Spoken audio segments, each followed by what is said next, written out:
இன்று ஜூலை 3,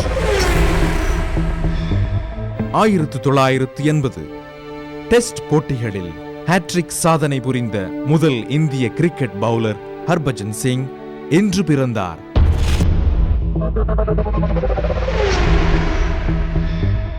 ஆயிரத்து 1988 அமெரிக்க கடற்படையை சேர்ந்த USS வின்சென்ஸ் எனும் போர்க்கப்பல் பாரசீக வளைகுடா மீது பறந்து சென்ற ஈரானிய பயணிகள் விமானத்தை எதிரி விமானம் என்று கருதி தவறுதலாக சுட்டு வீழ்த்தியது.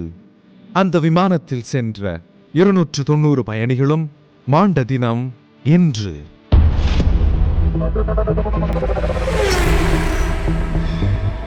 ஆயிரத்தி 1997 நடிகர் திலகம் சிவாஜி கணேசனுக்கு தாதா சாஹேப் பால்கே விருது இன்று அறிவிக்கப்பட்டது.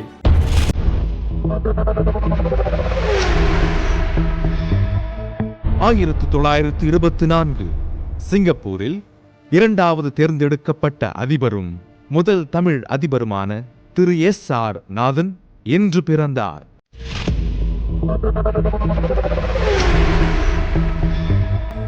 1997 மிக குறைந்த வயதில் 16 வயதில் விம்பிள்டன் பட்டம் பெறும் முதல் பெண்மணி எனும் பெருமையை மார்டினா ஹிங்கிஸ் இன்றைய தினம் பெற்றார்.